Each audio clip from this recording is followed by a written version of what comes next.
Welcome back sa... Wait lang, may nag-aaway na po. Hindi ko alam ano nangyari kay Wumi. Pero welcome back! Ako muna Ikaw na! Ikaw na lang mag-opening ako. Sino sa atin mag-opening? Sige, welcome back to the 2022 National Team Selection para sa SIBOL. Kami ang magiging casters nyo para sa series na to. Well, still the casters for the series. Ako si Renmar, Reptar Santa Cruz. Kasama ko dito si Theo, Womi, Ignacio.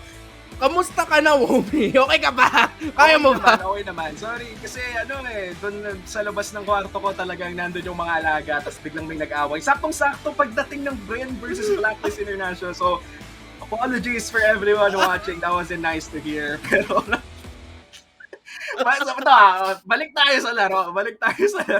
BREN Esports versus Blacklist International. This is something that we waited for. Alam mo, sana kasi nasa LAN studio na lang pagtatapos na yung pandemic. Pero, alam mo yun, game number 1 was definitely something na akala natin makakasabay talaga ang BREN Esports pagdating ng mid to late game.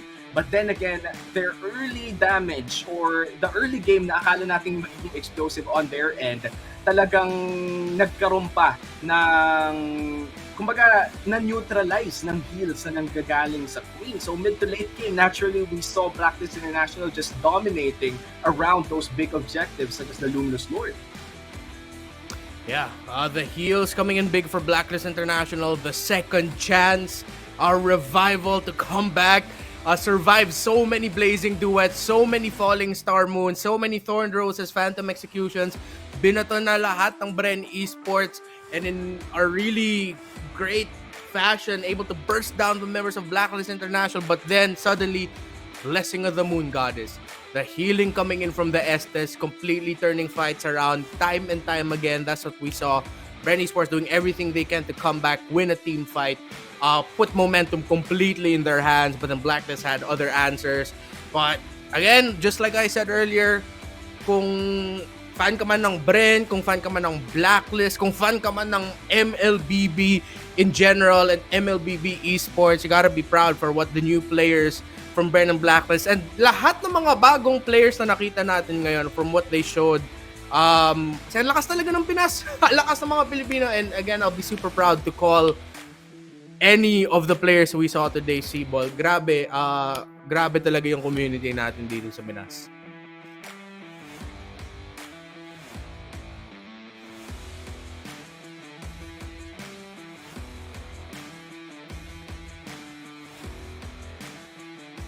Womi, na-silence ka ata ng Hellcurt. Di kita marinig. O nga, na-silence ata ako ng Hellcurt.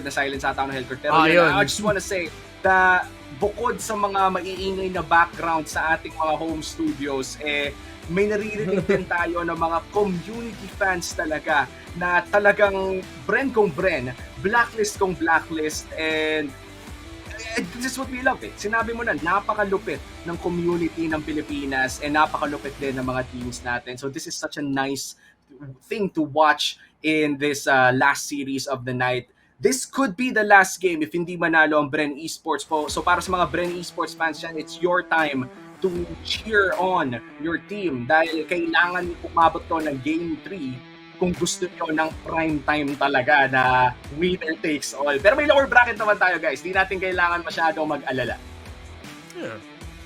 Yeah, there's still a lower bracket for the teams who have lost here today. They'll be crawling upwards. But I think it's time for game number 2, homie. Eto na nga, pasok na tayo sa Smart Picks and Bans. And don't forget to experience the power of Smart 5G in over 4,900 sites nationwide. Switch now to experience a difference. Visit smart.com.ph/MNP to learn more. Hashtag muling lumakad matatag and hashtag SIBOL powered by Smart. Opening bans for BREN Esports and Blacklist International. They're gonna take away the Barretts and the Hayabusa. Alright, first 2 bans here, pretty similar bans. Iba lang yung order, pero won't be surprised if there we go, the Estes gets banned out by BREN Esports. In terms of, at this point, we're all very familiar with the heroes of Oh My Venus, what he can play. Rafaela will still be on the table for him. Matilda will still be on the table for him as well. Yeah, and so far, Estes taking out the SS is very smart for the side of BREN Esports considering on how impactful that SS was in game number 1. Kahit may early dominance ice, parang na-counter pa rin ang karamihan ng attempts ng BREN Esports. So they have no choice but to respect the queen pick. The Oh My Estes, the Oh My Venus Estes is already out of the table for the side of Blacklist International. Yeah, for Blacklist, for BREN Esports though, I don't think they'll be hard focusing on taking out the Venus heroes too much. Kasi alam naman natin pwede pa mag-flex. Si Venus and si Haji, pwede sila mag-swap ng role dito. Even if BREN Esports decide to pick something like the Rafaela as their first pick, para tanggalin lang yung mga heroes, pwede piliin ni Venus as the roam position. Haji can come in with something like a Cho. Very rarely do we see it, pero Haji can also play the Jawhead. So there's a lot of answers that Blacklist International can have in terms of what they're gonna play in the position 5 and 4. And sigurado ako na handa ang BREN Esports sagutin yun dito sa draft. Yeah, and Mathilda, the Estes, signature Oh My Venus pickups here, tinanggal na ng BREN Esports. And for Blacklist, nagtatanggal din sila ng mga position 4 heroes by taking out the Valentina and the Eve. Let's see kung anong magiging priority pick ng BREN Esports this time around, considering that they are playing blue side. They have 30 seconds to pick their first pick of the game. A lot of options available here. Let's see if they're willing to pick up the Selena again at one point. Kito's gonna be open. Esmes open still. They want to first pick that. Edith, bukas din dito para sa BREN Esports. Pero, sabi nila, sige, mag-glue kami. Something that Blacklist International earlier banned as their last ban. So now, I think BREN Esports and I think for the Ube strat in general, nakita natin there was one game back in MPL Philippines Season 8. I believe it was late Season 7. Oh no, yeah, it was Season 8. It was Echo versus Blacklist International. It was a game where, I believe it was game number 1 ng series na yon. Blacklist would end up winning that series, pero nakita natin, pinahirapan din ng Echo noon ang Blacklist International with the glue pickup. So BREN Esports thinking, okay, baka ito ang sasagutin namin sa pag-ube ng Blacklist. And Blacklist, I mentioned it earlier, it was open for them. They pick up the Rafaela for Oh My Venus at pinili din nila ang Uranus para sa XP lane, gonna be going into the hands of Dominic. Blue will be the pickup here for BREN Esports, and parang ito din nagiging classic XP lane matchup natin, no? The Glue versus the Uranus, and ito ang ating makikita sa game number 2 between Blacklist and BREN Esports.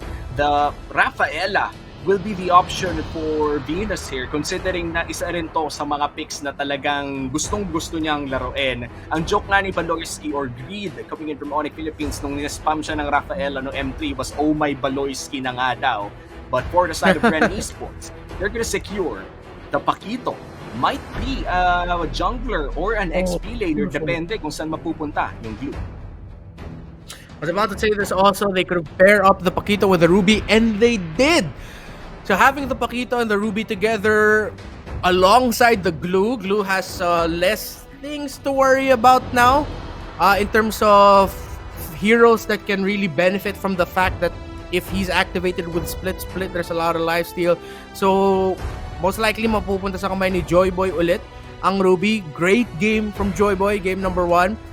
This Glue will probably go into the hands of Grand Zoo dun sa XP lane. So, it'll be a jungle Paquito para sa BREN Esports. So, Blacklist International, sagot nila, they are gonna be picking up the Kimmy beforehand.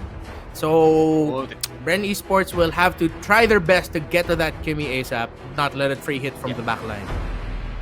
Alam na alam kung paano maglaro ang Blacklist International with that Kimmy. Nakasanayan na nating makita si Oheb on this Kimmy, but we are going to watch Owl instead on this Kimmy. Harith din kanina actually nalaro din niya ng maayos in Blacklist International despite not having Oheb and Edward. As you said earlier in this series number 4 of the day, hindi naman sila nandito para makumpara. Nandito sila para maggumawa ng sarili nilang mga pangalan. And Owl and Dominic definitely game number 1. Nagpakitang gilas sa lahat ng mga Pilipino in that game. For BREN Esports, you could say the same for their rookies, but hopefully they extend this series to game 3 if gusto pa nila ng added exposure. Now, for the bans, tatanggalin nila ang Selena ni Few. Yeah, respecting Few, even though, again, in terms of the score, it didn't look like he had a great game. Pero ilang beses nakatama ng Abyssal Arrow si Few sa unang laro. Ang dami! I've lost count of how many times he was able to hit that Abyssal Arrow. So Blacklist International respecting that fact. Also knowing that they are up against a Glue, Ruby, and Paquito. Kung merong isang member ng Blacklist na ma-stun na sobrang tagal dahil sa isang Abyssal Arrow, it means that they're gonna have to worry more about their backline. They're gonna have to worry about that Kimmy being reachable by BREN Esports. So BREN Esports decided to take away that show, something that could have been picked up by Haji. And now BREN Esports, they might even consider taking out the Edith again if they want to, para mabawasan lang din yung mga heroes ni Haji na pwede mang peel, pang control, pang initiate. But we have seen before that Haji's willing to pick up a Jawhead here. Could be difficult against a Ruby. If they can time things really well, they might actually be able to interrupt the toss after, kasi may parang split second na pwede mo i-control yung Jawhead pagkatapos ng Unstoppable Force or maiwasan mo yung Unstoppable Force. And I just have to say, no, si Haji talaga isa sa mga, imagine mo, from another role and now playing Boss 5, one of the best Boss 5. In fact, we could potentially say that best Boss 5 in the world, considering that they've won the most recent M3 World Championship. And as predicted, no, Reptar, na predict mo na tatanggalin nila ang Edith at ang show ni Haji. Now, Blacklist International, they do have the chance to secure another pick here before BREN Esports decides to take their last two heroes. Sicilio ng kanilang uling tinanggal, and we have seen a lot of Sicilians for this day. Yeah. Picks. Okay. Kagura.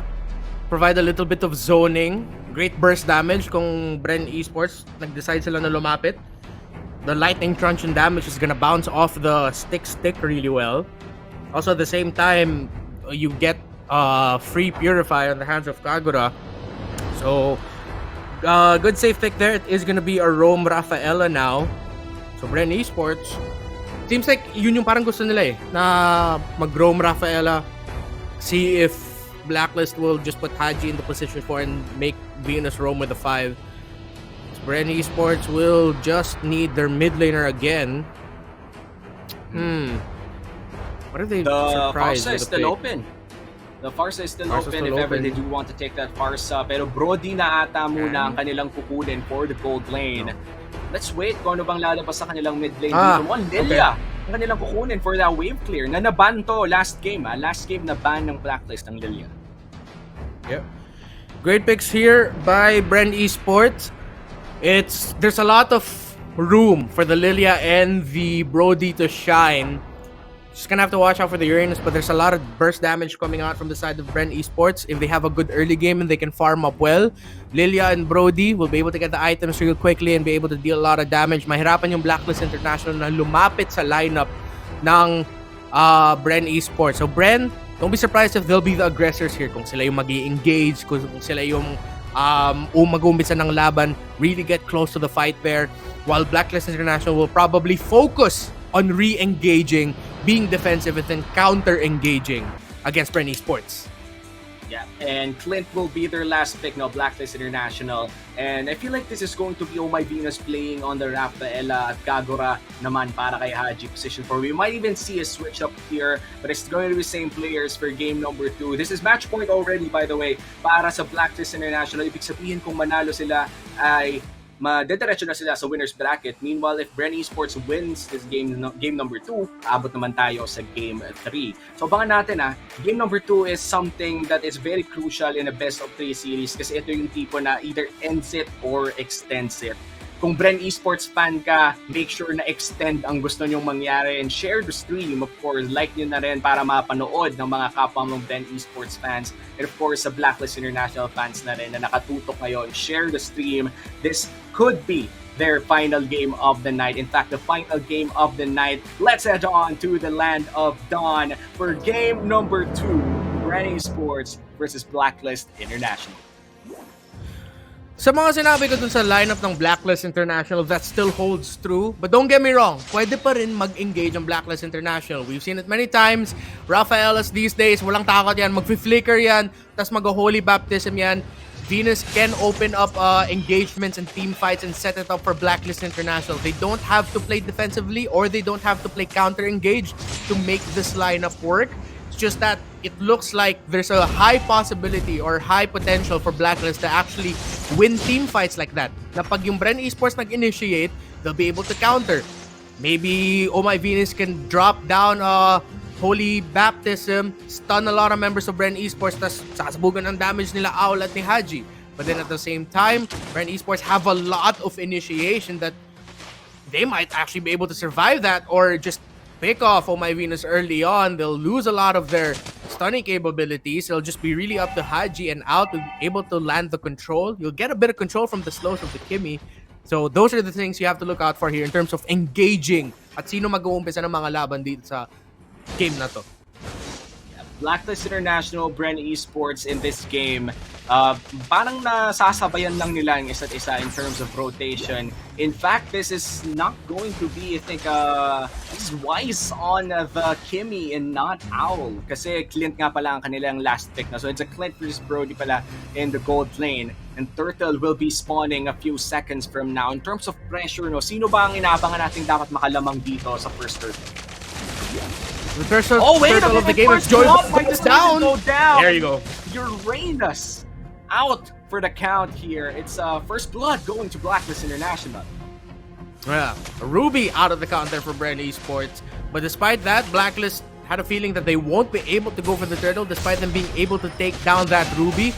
BREN Esports still starting it off and they'll be able to land that turtle. Tignan natin kung paano sasagot ang Blacklist sa mapa. That's a bit of gold already given there to the Uranus for Dominic. BREN Esports, despite losing out one member, sila pa rin ang nakapag-turtle. So first turtle of the game going to BREN. Let's see if makakabalik pa sa terms of kill score ang BREN Esports dito. Wala pa naman tayong masyadong malaking kalamangan. Blacklist International just up by 100 gold. This is technically still equalized. Yeah, and still great similar start to what we saw in game number 1. Both teams sobrang calculated sila kung paano sila gumalaw. What are they gonna prioritize? Who's gonna get the turtle? Kung hindi tayo makakakuha ng turtles, saan tayo pupunta pagkatapos nun? Magpa-farm ba tayo? Magpa-pressure ba tayo sa lane? It's what we've been seeing from these two teams since game 1. And we've seen that from other teams as well throughout the day. This goes to show the next level of playstyle that these professional players that we have. And this is following the pattern actually of game number 1 na napakatahimik na early game pero marami tayo nakikitang attempts. In fact, Owl forced to back out there in the region. Saksa and Joyboy naghahanap ng opportunity in the gold lane. In fact, 4 people on the side of BREN Esports are now converging towards this gold lane. This might just be a bad spot here for the Queen. He will be flickering away. And now Owl will be taking down the Ruby out of nowhere. Blacklist International now 2 kills ahead against BREN Esports. BREN Esports losing Joyboy there probably would have been better if they didn't give the kill. But still, na-maximize nila yung gold na pwede nila kunin doon sa tower. Hindi nila nakuha lahat, but that's way more gold for the team and for the Brody. But despite all of that, because of the 2 kills that Blacklist International got, sila nga yung lamang dito sa gold 4 minutes and 20 seconds in. And mukhang nahanap na naman nila ang Queen. And there goes Venus. He's now down. The turtle possibly going to BREN Esports once again. But the fight just continues down mid lane. Si MLBB, si Pew, naghahanap ng bawas. Pero clear na lang muna ng wave. Turtle, sisimulan na ni Saksa. Pero makikita siya ni Dominic. Mapigilan kaya siya ni Dominic dito sa turtle. It'll be really hard to 4 versus 1. Dominic, wala siya masyado magagawa dyan. So he backs off. Blacklist still trying to get farm up for Wise. Of course, the farm for the Kimmy and for that Clint. Very, very important. For BREN Esports, moving around the map really well. So still a very close game and a close contest for both of these squads. And now Blacklist International, a very close contest as you said, 100 gold lang ulit ang laman ng Blacklist International and we are entering the 5-minute mark. This might be dangerous for the Queen. He gets pulled out and immediately gets bursted down. BREN Esports equalizes the kill score. Confident play there by BREN Esports. Spot out si Oh My Venus now. Focus nila ang bottom lane tower para ma-delay pa si Owl. At para makalamang na dito si Kevs so he can start roaming around with that team. First tower of the game will be destroyed by BREN Esports. This should increase the tempo here for BREN Esports. Potentially go for a 4-man or maybe even 5-man take on the turtle kung hindi naman in threat yung bottom lane. But what BREN Esports can do next is go for a 5-man turtle take and just convert it into a tower on the top side kung bukas nga yung opportunity na yun para sa kanila. Red team Oh, no. hero has been slain. Overstepping a little bit inside the jungle of BREN Esports. That's 2 straight kills na nakakuha ng pick-offs ang BREN Esports dahil naiiwang mag-isa ang mga ibang miyembro ng Blacklist International. I feel like kailangan na nilang magsama-sama dahil doon sila malakas. At nangilapit naman dito ang The Queen. And now, John Marvilla Luna, he's gonna go down. It was a 3v2, pero mukhang makakatore pa ang BREN Esports. Saksa Jago on this Paquito. Kenneth Fedelin having a fantastic game so far. You can really see the connection between him and Joyboy, how they're roaming around together in the map. Great timings for both of them. Kev's also having another great start to his game, and now with 2 kills to boot. 2 kills, 0 deaths, 1 assist for John Kevin Stojero. Turtle is up, Saksa gets it again. Look at the disgusting damage coming in from Few here. Talagang ang bilis ng wave clear ng isang Liliams, lalo na kung isang Archangel ang gumagamit nito. Oh, look at that! The play coming in from John Marvilla Luna. Sadly, hindi sila nakapag-secure ng kill doon, pero what an aggressive flicker coming in from the Queen. Oh, Dominic, baka ma-burst down, pero makakataka siya. And that flame shot plus maximum charge combo from the Kagura and the Kimi almost deleted 1 member of BREN Esports after that setup from Oh My Venus. Pero nakalayas daw ng mga miyembro ng BREN Esports na iwasan nila ang damage ng Blacklist. Muntikan na yun maging long range pick-off para sa Blacklist. And now Blacklist International, they are behind by 2,000 gold. Lamang ang BREN Esports in terms of fighting power in this phase of the game, especially if pick-offs ang usapan. Si Joyboy, mukhang nag-e-enjoy si Vincent de Guzman sa paghihila ng mga targets. Preemptive, only baptism coming in from the Queen, pero nakita pa rin siya pabalik. And that's a killing spree for Saksa. That's 1 man down for Blacklist International. At mukhang itutuloy nila ang pag-push. Mag-ingat-ingat na dito si Owl, and he will be defending this turret. Pero ayun, napunta pa rin sa kamay ng BREN Esports. Red team hero has been slain. Blacklist International will be stuck in defensive mode for a long time. Na-pick off nga dun si Wise sa mid lane. I believe that was a kill for the Lilia on the hands of Few. So now BREN Esports, 20 seconds bago mag-spawn yung Lord. Meron silang good chance na kunin yung Lord na to na walang problema. But with Oh My Venus back in the map, Wise will be back in 3 seconds. Blacklist will still be able to contest it if BREN decide to position for the Lord. It's just gonna be up to BREN Esports to apply pressure in another part of the map. Mag-split push sila, let a minion wave push. But look at that, Blacklist International handling the minion waves well. On the bottom lane, si Kev's trying to force that bottom minion wave to push. That opens a reaction for Owl to clear and opens up the Lord for BREN Esports. What a play there also by Few dun sa mid lane. Yeah, nice play from Few. Actually denies the entire contest of Blacklist International for the first Lord of the game. So all of the turtles actually napunta sa kamay ng BREN Esports, at ang pinakaunang Lord din ay napunta sa kamay ng M2 World Champions. The M3 World Champions right now has been on the defensive side for the past few minutes, at lumalaki na rin ang gold lead ng BREN.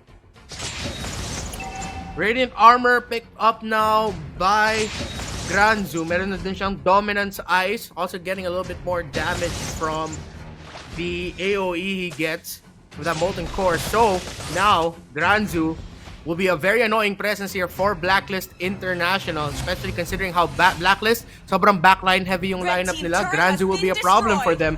And BREN Esports in full control now.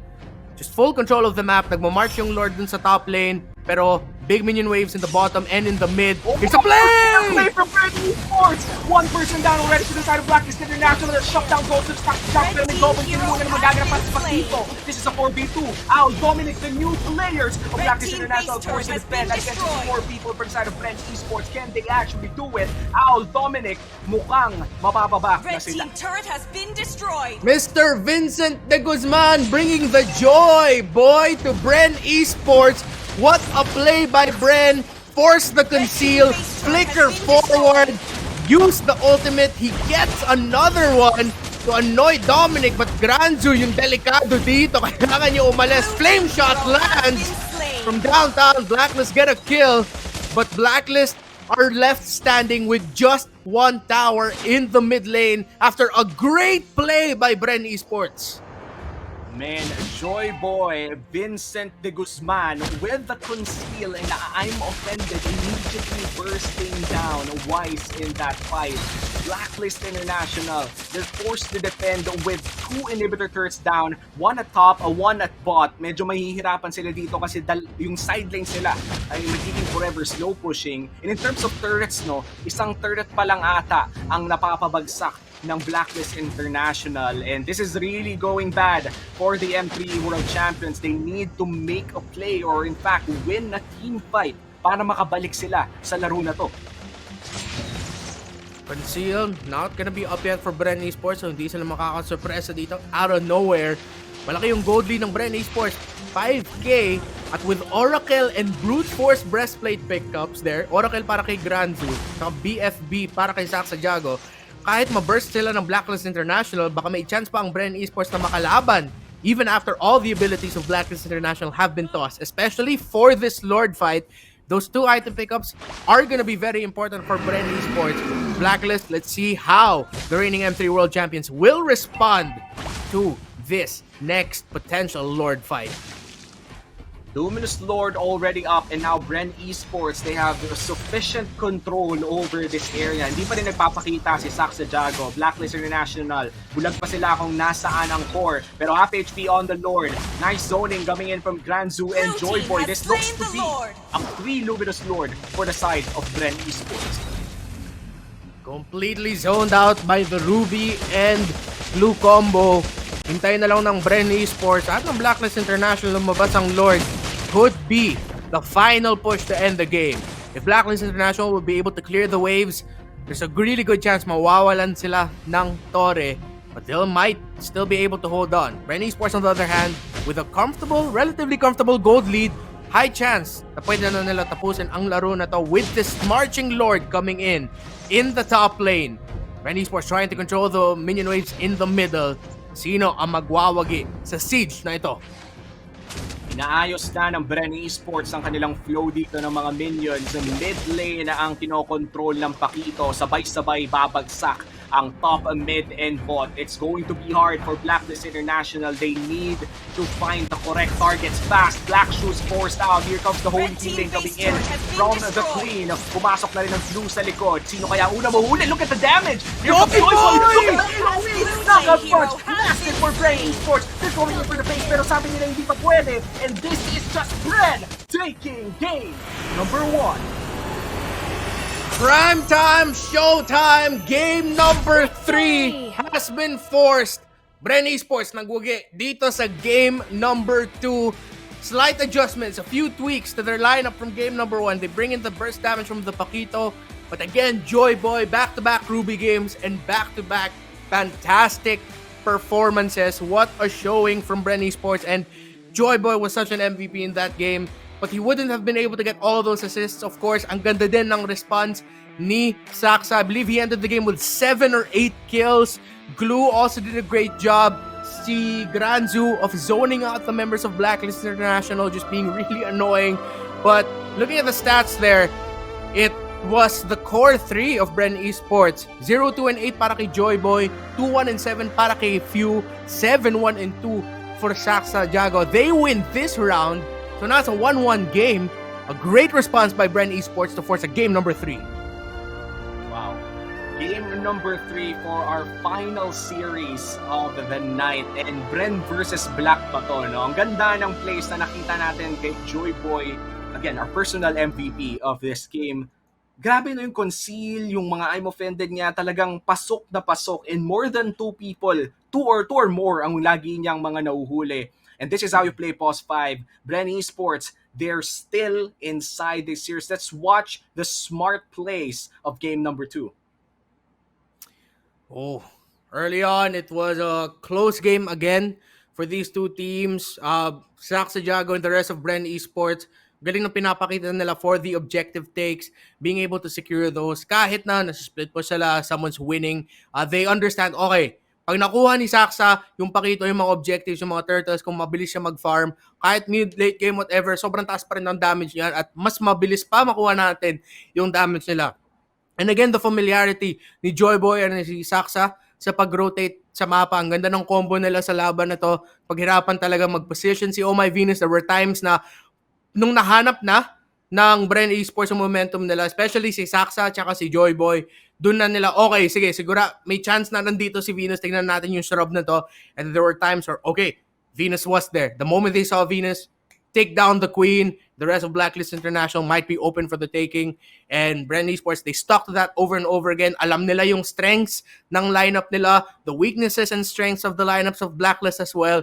BREN Esports stuck to it. They kept playing the game they wanted to play. Hindi nila binitawan the moment they found that good lead and that momentum. What a win and what a response by BREN Esports. Yeah, and BREN Esports in this game definitely playing real great. Ito yung tipo na nakakagulat na these people, na again, a lot of these players are new, but they're playing against champions at di sila takot to make plays like what Joyboy did, specifically in this play. Massive play coming in from Joyboy and the gang. We're going to game 3, and this is going to be one of the memories of SIBOL 2022 national team selections talaga, na umabot ng game 3 ang BREN versus Blacklist in our first day. Para sa mga fans dyan, sigurado hype na rin kayo. So don't forget to share the stream. Magbabalik ang SIBOL 2022 National Team Selection powered by Smart. Muli kami ang inyong casters. My name is Tio Uwomi Ignacio. Kasama ko dito si Renmar Reptar Santa Cruz. And we will be back after a short break.